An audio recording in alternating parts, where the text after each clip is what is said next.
Boy, basketball world topic.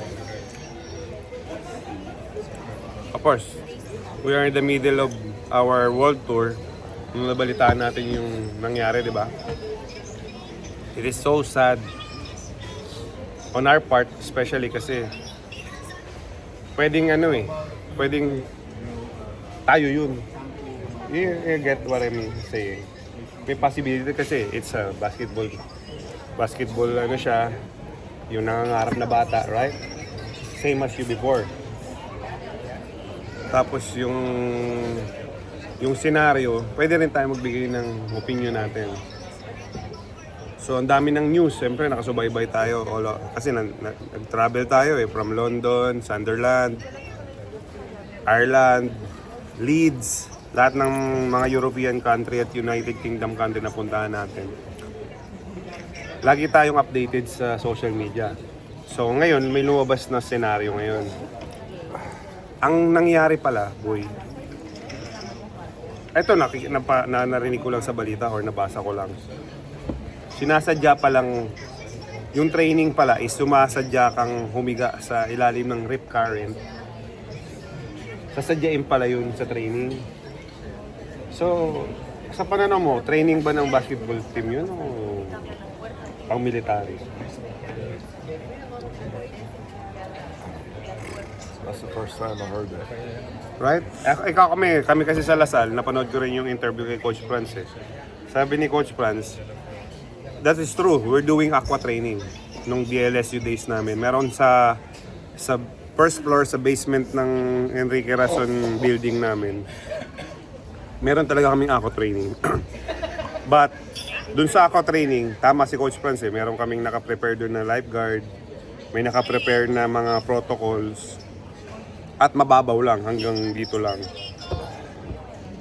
So napakinggan natin yung mga lahat tayo mga ka-amazing, mga kapwa natin basketball na mahilig sa Pilipinas. Napakinggan natin yung mga recordings, yung mga interview ng mga teammate. And ikaw, naka-update ka ba sa mga news? Light lang. Kasi algorithm ng Facebook natin yan. Of course, good news naman is champion ng Ginebra natin. But again, hanging investigation to. I am also sad for alam mo, naramdaman ko, nasasad din ako for Tad Baldwin.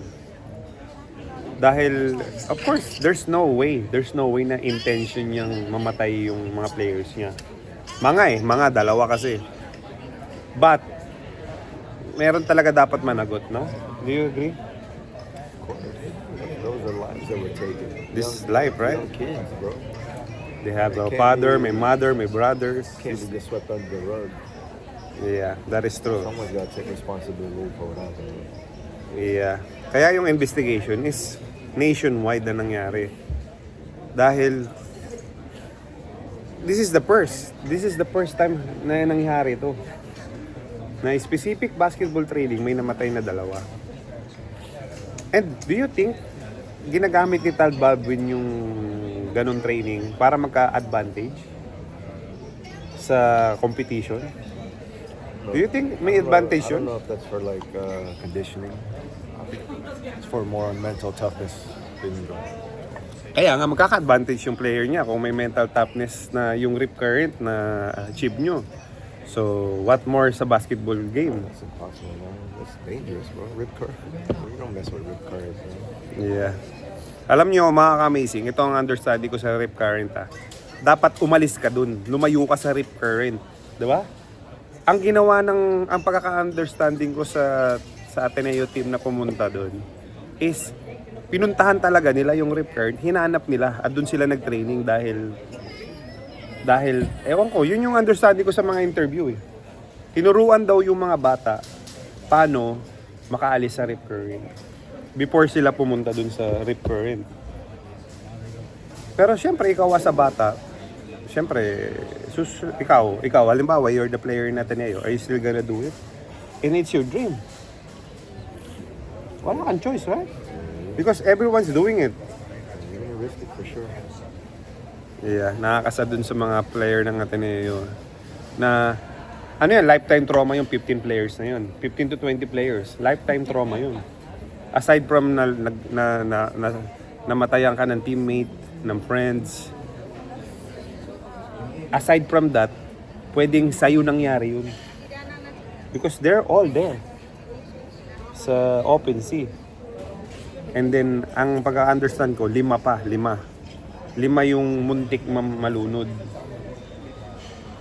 Okay, so this is alarming sa especially UAP. Siyempre, meron nga si Quinito Henson naglabas. Galit na galit siya dahil bakit daw nung Lasal days namin, nung 2006, na umamin kami na may player kami na hindi pala graduate ng high school. Sinuspend kami. 06. So ito yung ipinaglalaban ni Quinito Henson naman. Na nakita ko meron siyang video na naglabas siya sa social media niya. Kailangan daw masuspend din yung Ateneo. Which is ako I think hindi dapat tayo pumunta doon sa suspension ng buong team. I think okay na yung may managot pero hindi yung buong team kasi it's not their fault. So maglulus yung mga players nila ng one playing year because of someone's fault, diba? Ikaw, Gax, anong pagkakaintindi mo? Doon sa mga investigation, Hayaan natin sila, sila mag-usap. Tama.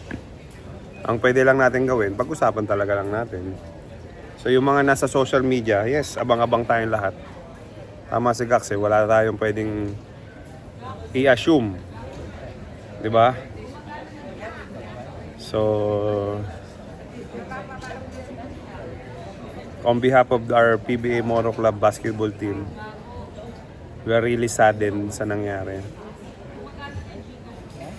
Okay, so galing na kami sa Sunderland, tapos nag-Ireland Leeds, nag-York kami, then Amsterdam, London, Amsterdam. So ngayon, on the way na kami, nasa airport kami. On the way na kami papunta sa Poland. So sa mga ka-amazing natin, mga kababayan natin sa Poland, kita-kita po tayo dyan. At hayaan nyo po kaming pasayahin namin yung araw nyo. Yan po ang ating ultimate goal. Konti na lang po. Yung Lamberto po, sinisipo na. Ayan, Pollen allergies. Nasa... Paksa ka na dito. Pag nagpunta kami ibang country, laging ano to. Yung... Dito lang, dito na ako nagkakagalito. Sa Amsterdam? Okay, so dito. Hindi siya sanay sa hangin dito. Okay? So, mga comment kayo mga ka-amazing, may suggestion kayo or ano ba yung opinion nyo regarding sa nangyari sa Ateneo team? Dahil kami rin mismo, buong nalaman namin yung news, nasa Sunderland pa lang kami. Tama ba? Oo, nasa Sunderland pa kami. So, nasa world tour kami ngayon. Pabalik pa lang kami ng Pilipinas next week pa. So, kung ano yung nakikita nyo sa social media, yun lang din yung nakikita namin. But, as a fellow basketball from UAAP, PBL, PBA, yan dapat yung tatahakin ni Rene. Tsaka yung import na si Divine. Si Divine pwede rin maging import sa PBA yan. Galing din na bata So maraming potential yung dalawang bata. But again, papaubayan natin ang investigation sa mga authority natin sa Philippines. Na sana, pag-pray natin na tama yung decision nila. Alright? So, Poland, kita-kits, and sa lahat po ng mga sumuport sa amin, all the way from Sunderland, kina Rickma, kay Ate Sheila, Ate Judith, Rickmac, Ate Jay. So, thank you Sunderland. Sa London naman, kay Ate April, saka sa kanyang asawa. Thank you so much for having us.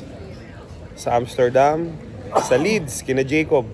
Okay, Jacob of Leeds. Alright? Tapos si Sir Frederick ng Leeds. Thank you so much for having us dyan sa Leeds, United Kingdom. Dinala pa nila kami sa York. And then after York, diretso kami sa Amsterdam. And then pupunta na namin si Ate Joanne of Poland. So, amazing. Thank you, God bless, and more power sa lahat.